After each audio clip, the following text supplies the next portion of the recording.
Calm down. All right.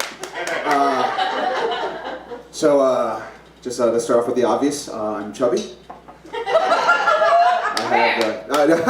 You don't want to see. It's yeah, because people say like, oh, you don't look chubby, and that's because I'm a master of the chubby arts. You don't understand. I know the tricks. You wear black, loose clothing, no sort of framework. Shapes over here, it's gonna be back. Because underneath here, it's a mess. It's soft, it's lumpy. You have the body definition of a melted candle. There's nothing sexy about this at all. And by the way, it's way harder to be a chubby dude than a chubby girl, and girls don't believe me when I say that, and it is because when you're a chubby boy, the world wants to know that you are chubby. They don't want you to forget it. In fact, even the clothes I used to wear, because when I was growing up, my clothes sizes were small, medium, and husky.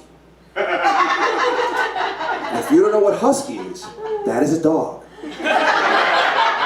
that is so fat and so hairy, it could live in the snow. How mean of a clothes size is that?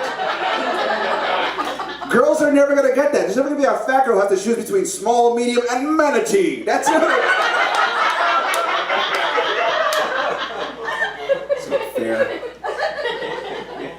I will be honest though, Chubby saved my life one time. This is a story. I was 15 years old and I got to do my first late night hangout, and it was midnight, and my buddy was 16, got his dad's van, picked me up and 3 other friends, and our goal was everyone's gonna get a girl.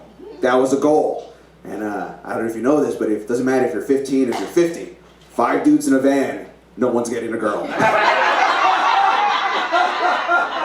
I think that's how a crime starts. It didn't work out that way. So after a couple hours of just like teenage frustration and just anger, somebody goes, let's just do something crazy, dude. Let's just do like a grab and dash. If you know what a grab and dash is, when you run into a store, you got the first you can and you take off. That was a grab and dash.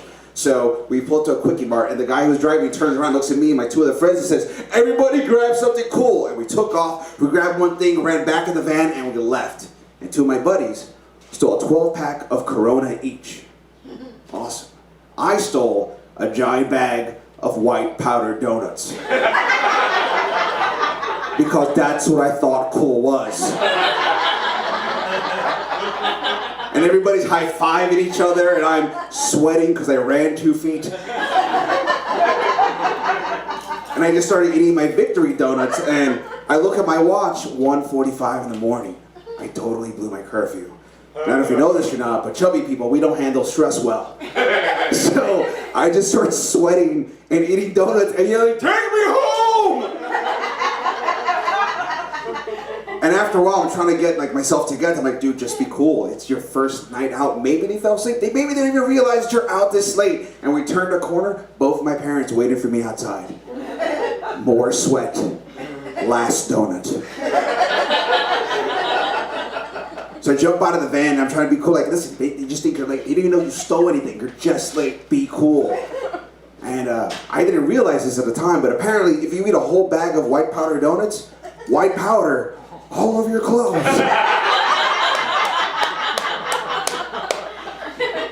I did not know this. My friends knew this. So as they drove away, they literally screamed, hey Eric, you still got Coke in your shirt.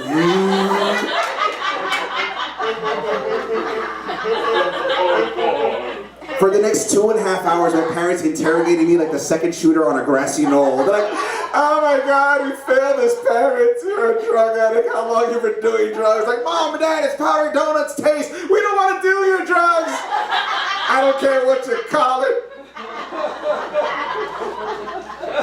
And then they said something that made me go crazy. They go, we might have to take you to rehab. And something inside me snapped. And I jumped up and went, hey, if I was doing coke, would I be this fat?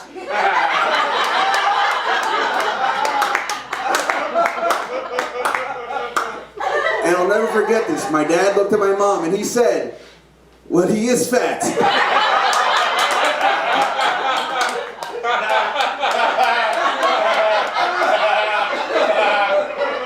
And my mom goes, you're right, good night, and he went to bed.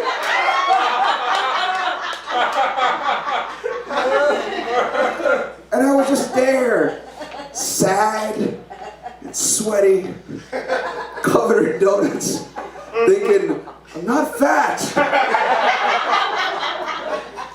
husky.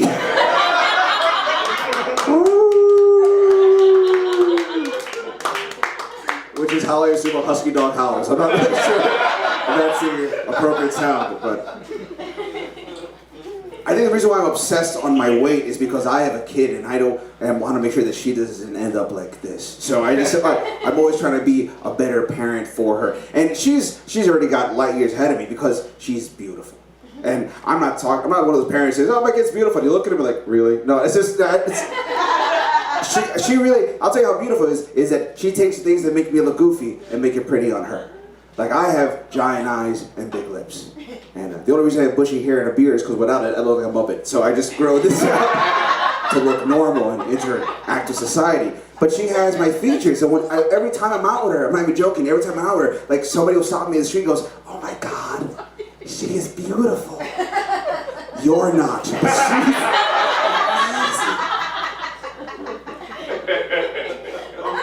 And I'm trying to keep that up, man. And then now I got to lose more weight now because I just found out I'm gonna have a second kid, and I gotta be good. And the thing is, whenever you have a kid, people always put pressure on you. And if you have a kid, don't let that work. Don't accept that pressure. People tell you stuff like, "You got to give that kid a great childhood." No, you don't. No, you don't. You're a human being. Don't strive for 100% because as a human, you're going to screw up one day and that kid's going to get mad at you for you trying to do your best. Give that kid a C average childhood. 75%. Let them get used to failure, but expect success every once in a while. That's what you want. Because I had a great childhood by mistake. Because I had the coolest best friend growing up. He was my uncle, he was 27 years old at the time, and he has Down syndrome. And he is awesome. He is awesome because even though he's older than me, mentally we are the same age, which means he can reach all the things that I couldn't. Cookies, presents, my dad's special magazines, I got all that at 7. He was the only guy that would dress up and play Batman and Robin with me and let me be Batman even though I was a fat kid. Hell yeah! That is a great best friend. And one time we saw me get picked on by a bully, he beat the crap out of that bully. And honestly, I don't know what's cooler, watching your special needs uncle beat up your bully, or the fact he was dressed up as Robin when he did it. My name's DaSilva, guys. Thank you. See ya.